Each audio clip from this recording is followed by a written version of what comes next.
ओम शांति। आज नवरात्रि का छठा दिन और आज के दिन माँ दुर्गा के छठे स्वरूप माँ कात्यायनी को बड़ी श्रद्धा के साथ, भावना के साथ याद किया जा रहा है, उनका आह्वान किया जा रहा है। माँ कात्यायनी की 4 भुजाएं और सिंह पे सवारी है। माँ की एक भुजा में कमल का फूल, दूसरी भुजा में तलवार, तीसरी भुजा अभय मुद्रा की स्थिति में और चौथी भुजा में कमल का फूल है। ये सब अलंकार हमें अपने जीवन में धारण करने के लिए सबसे पहले ज्ञान तलवार से अपने बंधनों को काटने की जरूरत है, क्योंकि बंधन हमें दुख देते हैं, बंधन हमारे को बोझिल बना देते हैं, बंधन हमारे जीवन से उमंग उत्साह को खत्म कर देते हैं, बंधन हमारी प्रगति को रोक देते हैं। इसलिए बंधनों को काटना आवश्यक है। और बंधनों की बात करें तो बंधन अनेक प्रकार के हो सकते हैं, चाहे वो मन का हो, चाहे वो तन का बंधन हो, चाहे वो किसी कर्म का बंधन हो, कोई संबंधी का बंधन हो। हर प्रकार का बंधन हमें दुख देता है। जहाँ बंधन दुख देता है, वहीं पर यदि ये बंधन संबंध में परिवर्तन हो जाते हैं, बंधन कट जाते हैं, तो हमें सुख की अनुभूति होती है, खुशी की अनुभूति होती है, उमंग और उत्साह की अनुभूति होती है और हमारा जीवन एक आदर्श जीवन बन के अनेक आत्माओं के कल्याण के निमित्त बन जाता है।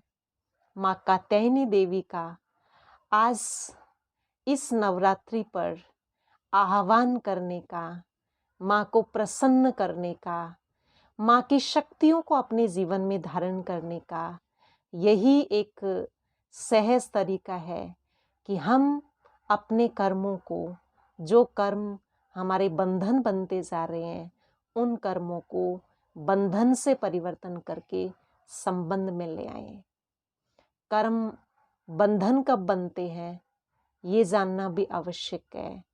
जो भी कर्म हम देह अभिमान के वशीभूत होके करते हैं, जिसमें कहीं न कहीं सूक्ष्म रूप में भी विकारों का अंश होता है, वो सब हमारे कर्म बनते चले जाते हैं।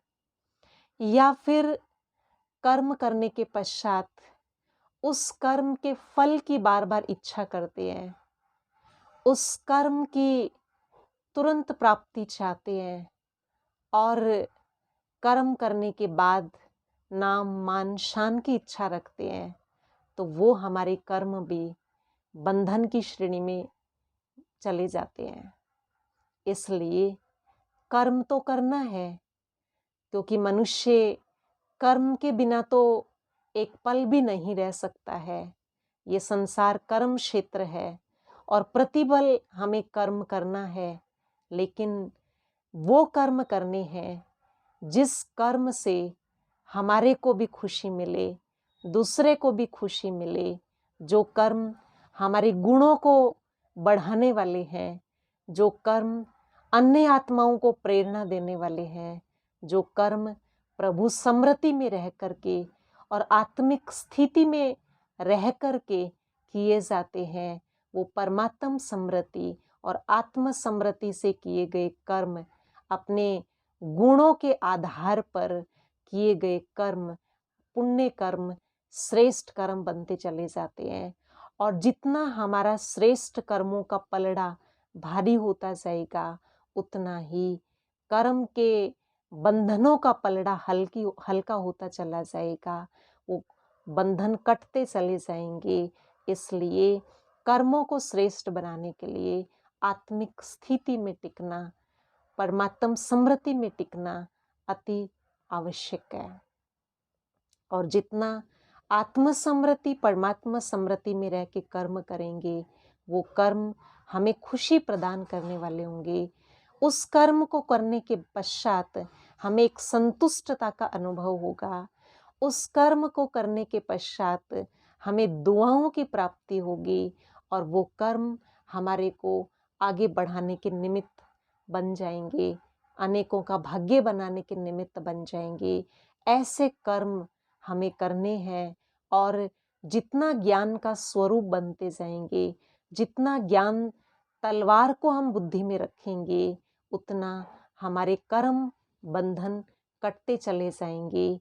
इसलिए हमें अपने जीवन में ज्ञान तलवार का स्वरूप बन के ज्ञान को ग्रहण करके कर्म करने हैं, ज्ञान का स्वरूप बन के कर्म करने हैं। जो आज कात्यायनी देवी की तलवार हमें इस कर्म बंधन को काटने की शिक्षा देती है।